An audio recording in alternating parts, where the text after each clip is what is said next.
존경하는 국민 여러분, 저는 오늘 비상계엄에 관한 입장을 밝히기 위해 이 자리에 섰습니다. 윤석열 대통령은 오늘 오전 9시 40분쯤 네 번째 긴급 담화를 발표했습니다.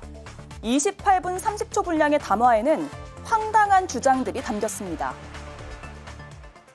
거대 야당이 지배하는 국회가 자유민주주의의 기반이 아니라 자유민주주의 헌정 질서를 파괴하는 괴물이 된 것입니다. 이것이 국정마비요, 국가 위기 상황이 아니면 무엇이란 말입니까? 반복적인 탄핵 소추로 국정을 마비시키고 정보 활동에 필요한 예산을 삭감했다며 불법 계엄을 야당 탓으로 돌렸습니다. 그리고 곧이어 음모론을 이야기했습니다. 하지만 제가 비상계엄이라는 엄중한 결단을 내리기까지 그동안 직접 차마 밝히지 못했던 더 심각한 일들이 많이 있습니다. 민주주의의 핵심인 선거를 관리하는 전산 시스템이 이렇게 엉터리인데 어떻게 국민들이 선거 결과를 신뢰할 수 있겠습니까? 계엄의 형식을 빌려서 위기 상황을 국민께 알리려 했을 뿐이라며 자신의 행동은 통치행위라고 정당화했습니다. 끝까지 싸우겠다며 사퇴하지 않겠다는 뜻을 내비쳤는데 허무맹랑한 말이 많아서 팩트체크가 필요해 보입니다. 네, 사실관계를 따지기 이전에 이것부터 들어봐야겠습니다. 도대체 오늘 왜 이 시점에 30분 가까운 분량의 담화를 이런 내용으로 발표했을까요? 김정희 의원님. 각계각층의 시국선언이 이어지고 있잖아요. 그런데 저는 오늘 하나의 시국선언을 주목했습니다. 정신과 의사 510여 명이 시국선언을 발표를 했는데요. 전 국민이 국가폭력 트라우마에 지금 빠져 있기 때문에 하루바삐 퇴진하는 것만이 지금 치유가 된다. 예. 이런 시국선언이었는데 너무나 깊이 공감합니다. 지금 이성을 상실한 그런 모습이기 때문에 전적으로 공감하고요. 지난 12월 7일 날 대국민 사과 비슷한 그 담화문은 1분 50초짜리였거든요. 그런데 오늘 본인의 변명과 자기 합리화, 방어를 위한 그 담화는 30분 동안 이어졌거든요. 그래서 저는 한마디로 내용은 차차 따져보겠습니다마는 헌재에 가서 내가 아무 잘못 없다라는 것에 어떤 알리바이를 만들기 위해서 그 변론을 미리 온 국민에게 공개한 것과 다름없다라고 생각을 하고요. 예. 본인이 불리한 내용들은 다 뺐고 이를테면 문을 부수고 들어가서 끄집어내 같은 얘기들은 다 빼고 거짓과 궤변과 왜곡으로 일관된 그런 자기 합리화의 어떤 입장문이었다고 생각합니다. 이거는 100% 그냥 법리적으로 이 헌재의 어떤 심판에 대비하기 위한 그런 변론 요지서 같은 그런 느낌이었다고 생각합니다. 예, 정광재 위원님. 저는 시점과 관련해서는 두 가지 정도를 생각해 봤습니다. 첫 번째는 어제 오후부터 오늘 아침까지 있었던 보도 내용인데요. 한동훈 당대표가 윤석열 대통령에 대한 탄핵 표결과 관련해서 전향적인 입장을 낼 가능성이 있다라는 보도가 있었는데 관련한 내용이 영향을 미쳤다는 생각이 처음 들었고요. 두 번째는 오늘 오전 10시에 우리 당 원내대표를 뽑는 선거가 있었습니다. 여기에 권성동 원내대표 후보와 또 김태호 후보가 경선을 벌이게 됐는데 이 경선 과정에 일정 정도 담화를 통해서 영향을 주려 했었던 것은 아닌가. 이 두 가지 시점상으로는 그렇게 생각했고 예.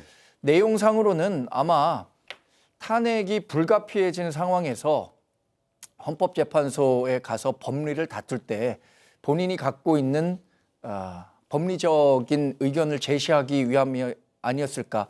그래서 고도의 통치 행위라는 얘기가 나왔다고 생각하거든요. 그러니까 결국에는 탄핵도 불사하겠다. 그러니 헌법재판소에서 법리를 통해서 자신이 대통령으로서의 자격이 있는가 없는가를 판단해 보겠다는 의지를 담은 담화 내용이었다. 이렇게 요약해 볼 수 있을 것 같습니다. 네. 뇌가 술에 늘 취해 있는 정신 이상자의 헛소리에 대해서 논평을 한다는 것 자체가 참담하고요. 논평이 필요할까 싶습니다만은 굳이 설명을 해보자면 이유를 보자면 뭐 크게 두 가지 정도가 있지 않을까 싶습니다. 탄핵이 훨씬 본인으로서는 낫겠다 이제 이런 판단을 갖고 두 가지를 한 거죠. 나는 이제 용산에서 계속 눌러 앉아가지고 농성을 하겠다. 그리고 그 시간을 벌어서 증거인멸을 할 테니까 그리 알아라 라고 국민들에게 분명히 얘기한 거고요. 예. 두 번째로는 일부 극우 세력에게 내란을 하라고 하는 선동을 하는 겁니다. 그러니까 자기와 생각이 같은 밖에 있는 사람들에게 나 진짜로 충정을 가지고 한 거니까 당신네들이 이제 나서줘야 된다라고 하는 것을 알려준 거죠. 예. 이 두 가지 정도가 뭐 굳이 따지자 보면 있을 수 있을 것 같은데요. 이런 생각도 해봤어요.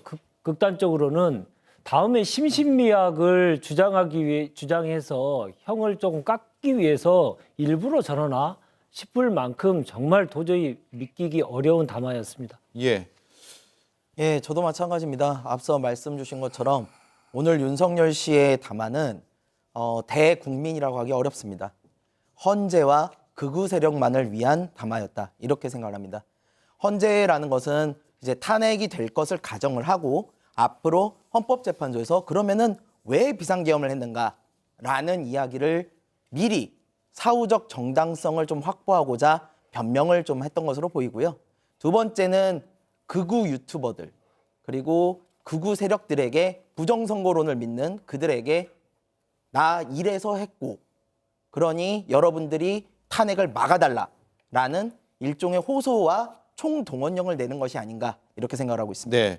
자, 이제 뭐 지지층이 많이 떨어져 나가고 아주 극히 일부의 지지층을 선동했다 이런 판단이시네요. 네, 그렇습니다. 대통령의 담화가 탄핵의 필요성에 쐐기를 박았다 이런 평가가 지금 지배적인데 하나씩 따져보겠습니다. 일단 이 말 도저히 이해가 되지 않습니다. 들어보겠습니다. 도대체 2시간짜리 내란이라는 것이 있습니까? 질서 유지를 위해 소수의 병력을 잠시 투입한 것이 폭동이란 말입니까? 자, 2시간짜리가 중요한가라는 생각도 들고 소수 병력이 많나요? 이게 굉장히 많은 병력들이 투입이 됐잖아요. 다 거짓말이죠. 그러니까. 계엄군 아니라 계엄군 할아버지가 와도 단 1초도 헌법기관이 국회에 있어서는 안 되는 겁니다. 이거는 정말 궤변이죠. 우리나라의 명색이 검찰총장을 지냈다는 분이 이렇게 법을 몰라서야 이게 말이 되겠습니까? 지금 온 국민이 헌법을 공부하고 있는 중이거든요. 100% 분명히 위헌적이고 불법적인 계엄령 선포였고 그리고 특히 독재 정권에서도 국회를 이렇게 짓밟은 적은 거의 없었던 것 같아요. 왜냐하면 명백히 국회는 마땅히 보호돼야 될 그런 곳이고 네. 헌법기관으로서 존중받아야 될 기관이죠. 그런데 국회와 선관위가 완전히 짓밟힌 거 아닙니까? 더군다나 우리는 대통령의 어떤 지시로 분명히 국회에 문 부수고 들어가서 끄집어내라는 얘기를 통화를 했다는 특전사령관의 증언을 들었고 또 국정원 1차장에 다 싹 정리해라는 얘기도 듣지 않았습니까? 명단까지 있었잖아요. 그렇죠. 명단도. 비원 벙커에 다 갖다 집어넣으려고 했다는 얘기까지 다 나오지 않았습니까? 이렇게 명백하게 어떤 대통령의 내란 수계로서의 어떤 지시사항 같은 것들이 드러나고 있는데 이 와중에도 대국민을 향해서 30분이나 이렇게 거짓 얘기를 선동하고 본인의 어떤 내가 무슨 잘못이 있어, 뭘 잘못했어라고 하는 며칠 전의 입장에서 한치도 나아지지 않은 그런 얘기를 이 귀중한 전파를 낭비해가면서 또 오늘 했다는 것, 탄핵을 앞두고 정말 믿기지 않는 오늘 아침의 어떤 담화였다고 생각하고요. 네. 계엄군 뭐 숫자도 소수가 뭐 잠깐 2시간 그게 아니라는 게 드러나지 않았습니까? 계엄 자체도 불법이었고 국무회의 어떤 요건도 절차적 정당성도 확보하지 못했고 그리고 국회 통보도 안 됐고 해제 이후에도 뭐 계속 시간 질질 끌었고 여러 가지 모든 요건들이 이게 위헌이고 불법임을 온몸으로 입증하고 있는데 그리고 현장에 나갔던 군인들 또 현장 지휘부들이 그걸 다 증언하고 있는데도 정말 후한무치하게 이런 거짓을 얘기한다는 게 믿기지가 않고요. 그래서 오늘 얘기는 그냥 본인의 정신의 승리이지 어떻게 계엄군이 단 1초도 머물러서는 저는 안 된다고 생각하고요. 네. 그리고 그 무엇보다도 2시간이면 괜찮다라고 하는 그 발상 자체가 놀랍기만 한데 비단 2시간만 머무른 게 아니고 국회를 거의 3시 다 돼서 그 외곽에서 출발했다는 증언이 나오고 있잖아요. 그러니까 이 얘기는 뭐 거짓이기도 하고 본인의 그냥 주장일 뿐이지 도저히 뭐 합헌적이고 또 당연히 법률에 어떤 적합한 그런 얘기 아니라는 것을 스스로 입증하는 그런 얘기가 아니었나 싶습니다. 네. 자, 스스로 내란을 인정한 거 아니에요? 저 정도 되면? 정광재 위원님? 할 말을 잃으셨네요. 오늘 한동훈 대표가 의총에 앞서서 이런 얘기를 했죠. 스스로 내란을 자백하는 내용의 담화를 발표했다.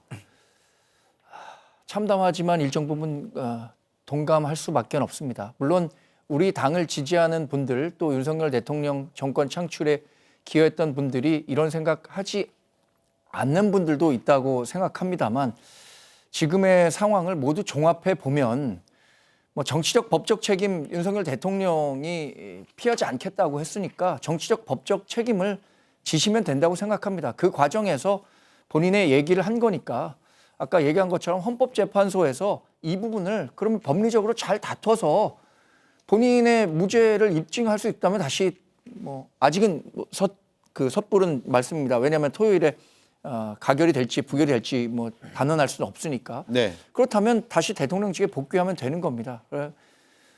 그러나 오늘 한 담화 내용은 전체적으로는 뭐 우리 당이 생각했던 것이나 많은 국민들이 생각했던 수준에는 상당 부분 못 미쳤다라고 평가하고 싶습니다. 예. 김성렬 의원님. 네. 지금 소수의 병력 이게 소수입니까? 뭐 지금 민주당에 의하면은 1,000여 명이 넘는 군인이 투입이 됐다고 하고요. 지금 국방장관 직무대행도 700에서 800명 정도 투입됐다고 그러는데요. 당시 국회에 있는 모든 민간인들을 합쳐도 이 정도 숫자가 안 됩니다. 이 지금 무슨 이야기를 하는지 모르겠어요. 그리고 투입된 군인들이 보통 사람들입니까? 우리나라 최정예 부대입니다. 일당 100도 가능하신 분들이에요. 비무장 민간인 상대면 충분히 가능하죠. 게다가 샷건을 비롯해가지고 살상용 무기 들고 들어갔죠. 그리고 그 화면 보시면 아시겠지만 야간 투시경을 착용하고 들어가는데요. 저 야간 투시경 수천만 원짜리랍니다. 오늘 윤석열 씨가 담화에서 그런 얘기를 해요. 국회에 단전도 할 수 있었다. 저 야간 투시경 왜 달고 들어갔을까요? 저는 단전도 가정하고 들어갔다고 생각합니다. 예. 그러니까 중요한 것은 투입된 병력이 충분히 계엄 해제를 못하게 하고 그리고 국회의원들을 끌어낼 그 목적을 달성할 수 있는 병력이었다. 이렇게 생각을 하고요. 그것 때문에 지금 저런 말도 안 되는 변명을 들어줄 필요가 없다고 생각합니다. 예. 자, 계엄령 선포 당시에 투입된 병력을 저희가 그래픽으로 다시 한번 보여드리겠습니다. 방첩사령부, 정보사 북파공작원, 정보사, 수방사 예하 군사경찰단 1경비단장, 그리고 1공수 특전여단, 3공수, 9공수, 7공층 특임, 아유 너무 많습니다. 제가 다 못 읽겠습니다. 자, 소수는 아니죠. 자, 두 번째 따져볼 게 당시 상황인데 대통령이 계엄령을 선포한 뒤에 본인이 생각하는 상황과 우리가 알고 있는 상황은 상당히 다릅니다. 일단 들어보겠습니다. 10시 30분 담화 방송을 하고 병력 투입도 11시 30분에서 12시 조금 넘어서 이루어졌으며 1시 조금 넘어 국회의 계엄 해제 결의가 있자 즉각 군 철수를 지시하였습니다. 결국 병력이 투입된 시간은 한두 시간 정도에 불과합니다.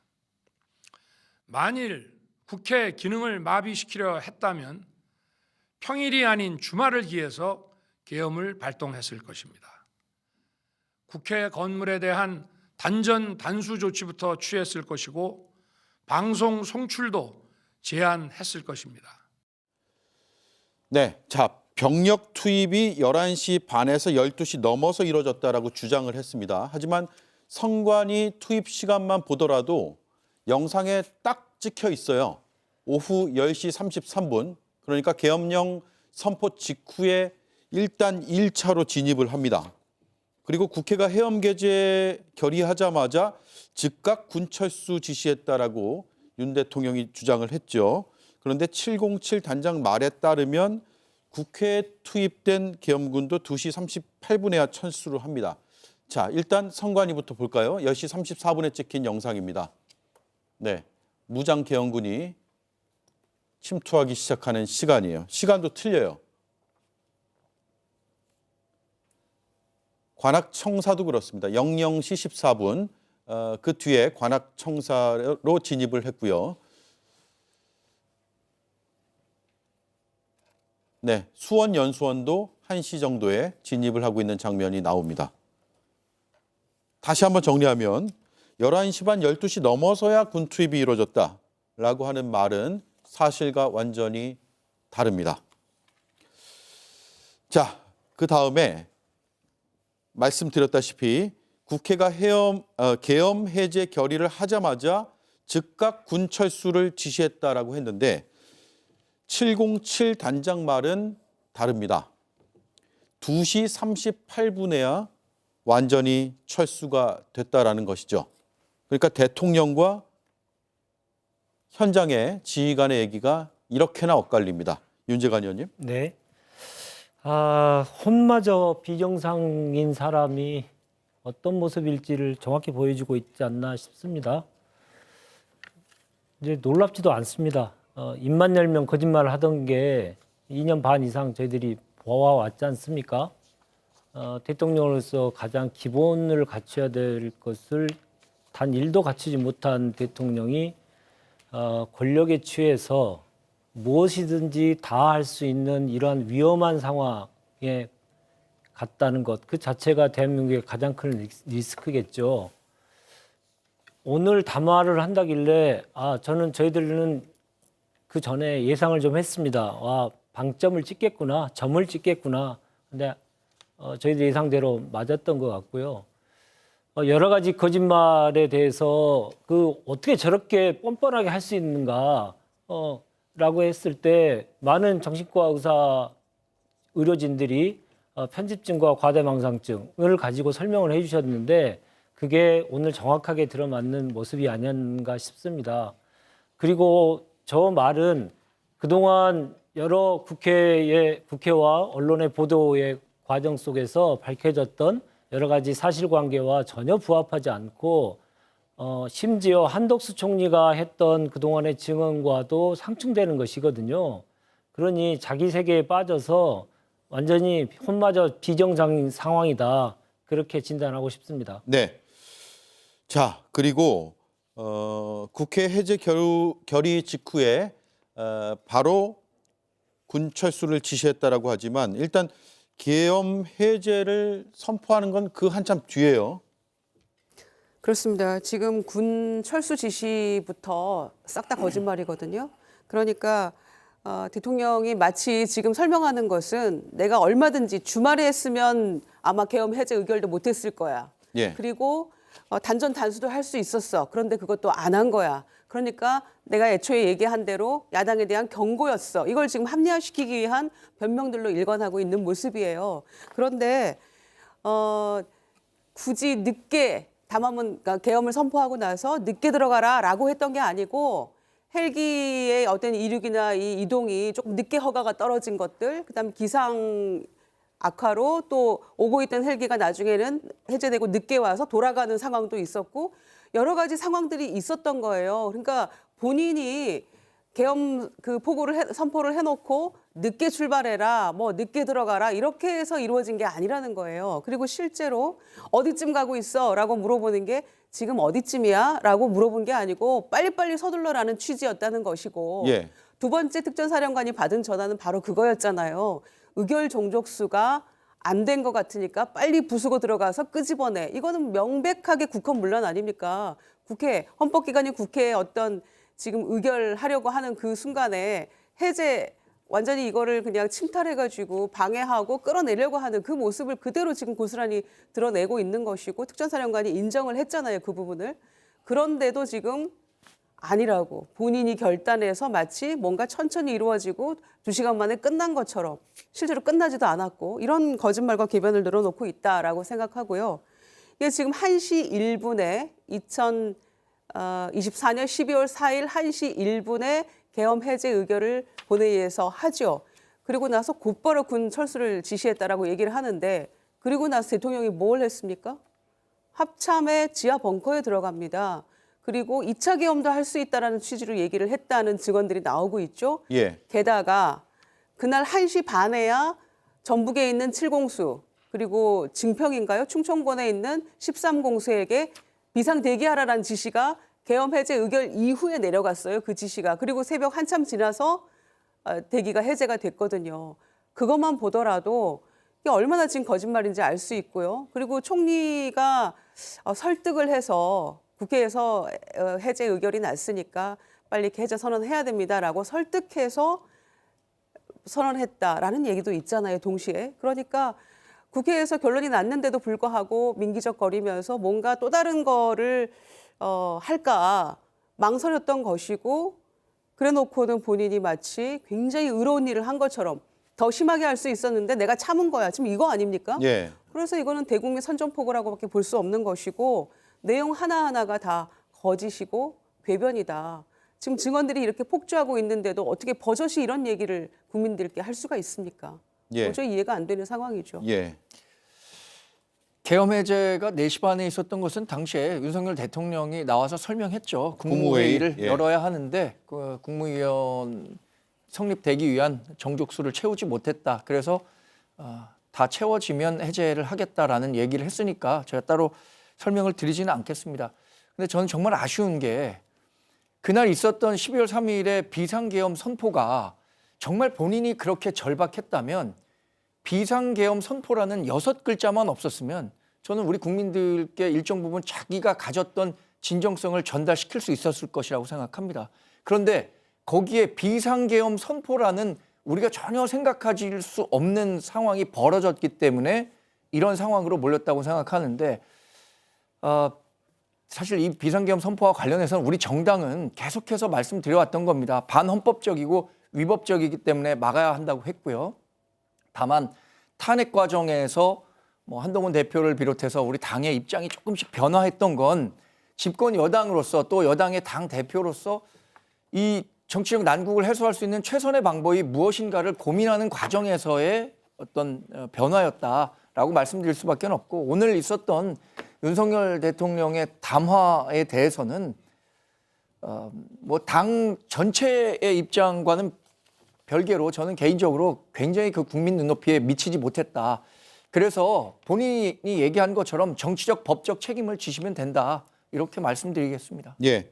자, 그리고 윤 대통령은 병력들을 소수만 투입하고 실무장은 하지 말라고 본인이 지시했다라고 했는데 우리가 그날 영상과 현장에서 다 목격했어요. 무장 군인을.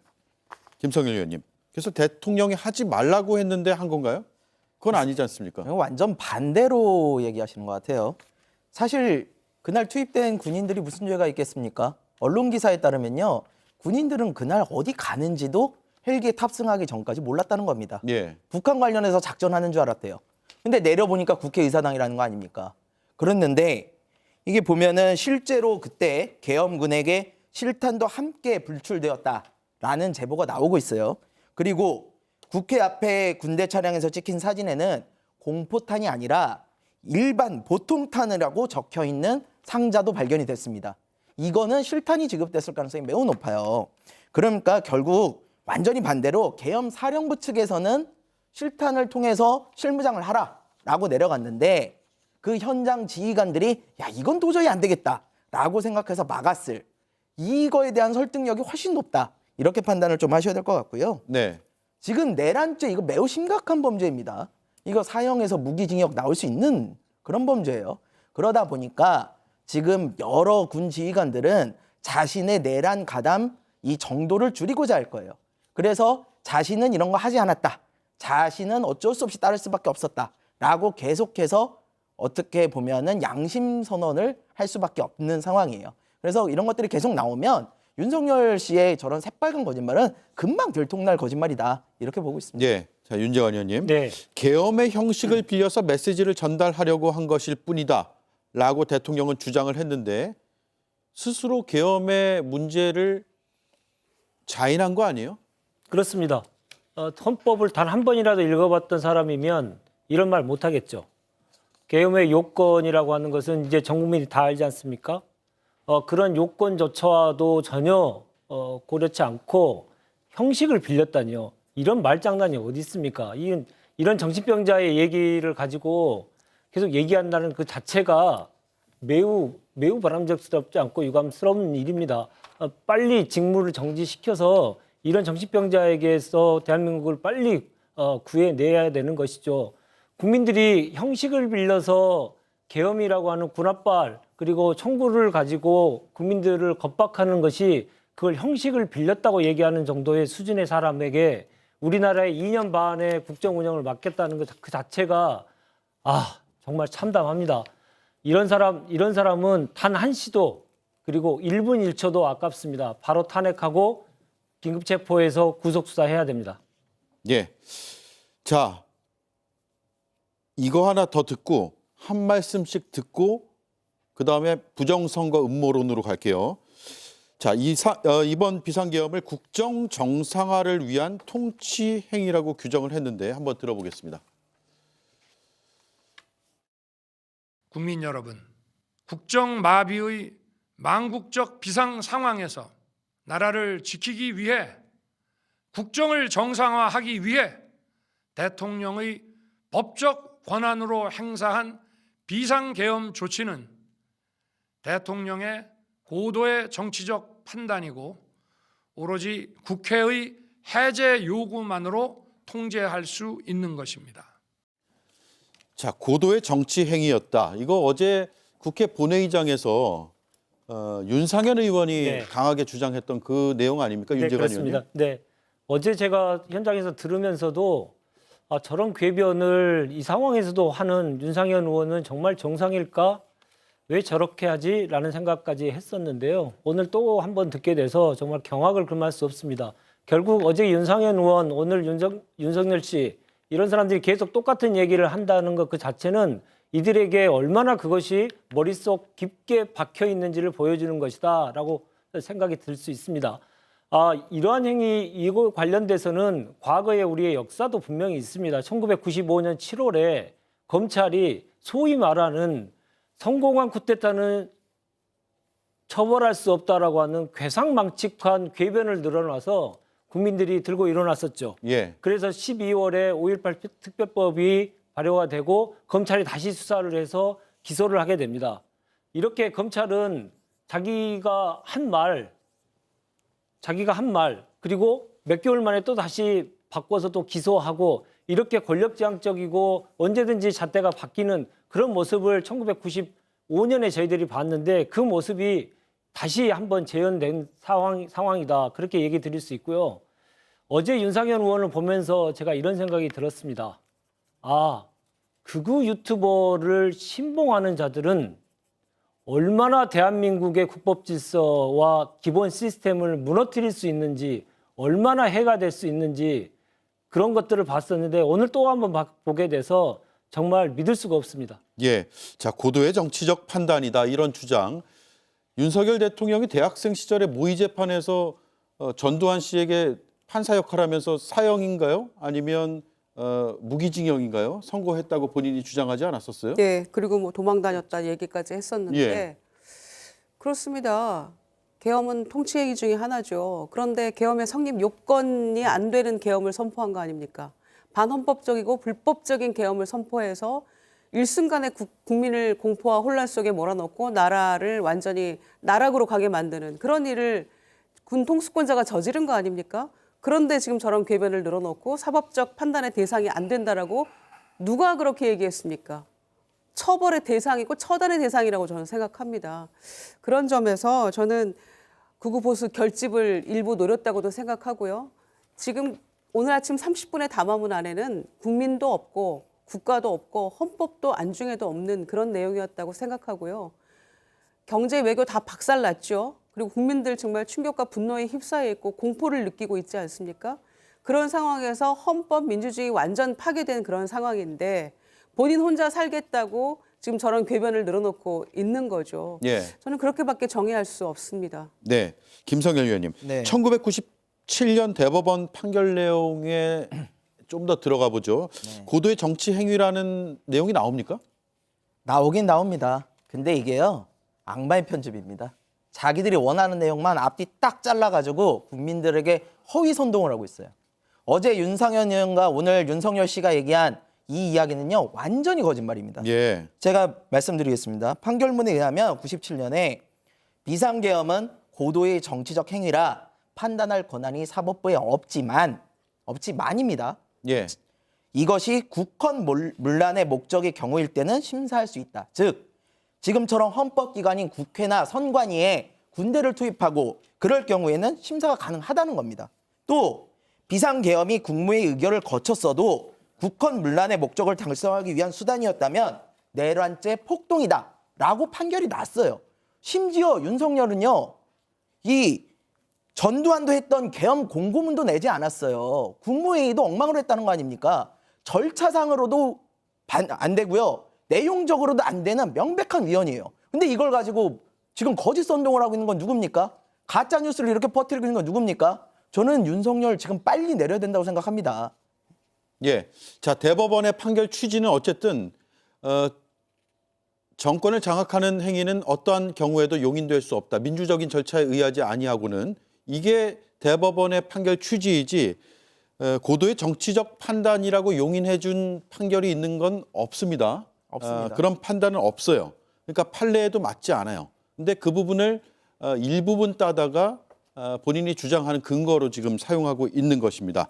정광재 위원님. 근데 제가 네. 이 내용과 관련해서 처음 계엄령 선포가 있은 후에 여러 헌법학자들과 이야기를 나눴을 때도 첫 번째 따져볼 것은 이게 고도의 정치적 행위다라고 할 수 있는 부분이 있느냐. 그거는 뭐 이견의 여지가 있더라고요. 여러분 다른 분들이 이건 정치적 행위라는 점은 분명하다. 그런데 이 고도의 정치적 행위도 헌법 질서 내에서 이루어져야 하는 건데, 당장 포고령 1호에서 국회와 지방의회 등 일체의 정치 활동을 금지한다. 이것은 개헌법에서 얘기하는 건 행정과 사법의 중단이지 국회의 입법권, 정치 활동을 제한하는 것은 아니거든요. 예. 이런 측면에서 사실 저는 검찰총장인 윤석열 대통령이 포고령 1호에서부터 조금이 아니죠. 많이 어긋난 판단을 했다는 것 자체가 좀 이해되지 않는 부분인데, 고도의 정치적 판단이었는지에 대해서는 헌법재판소에서 판단할 수 있다고 봅니다. 다만 그것이 헌법적 질서 내에서, 가치 내에서 이루어졌느냐, 이 부분으로 간다면 사실 좀 윤석열 대통령의 주장이 빈약해지는 것 아닌가라는 생각을 금하지 않을 수 없습니다. 네.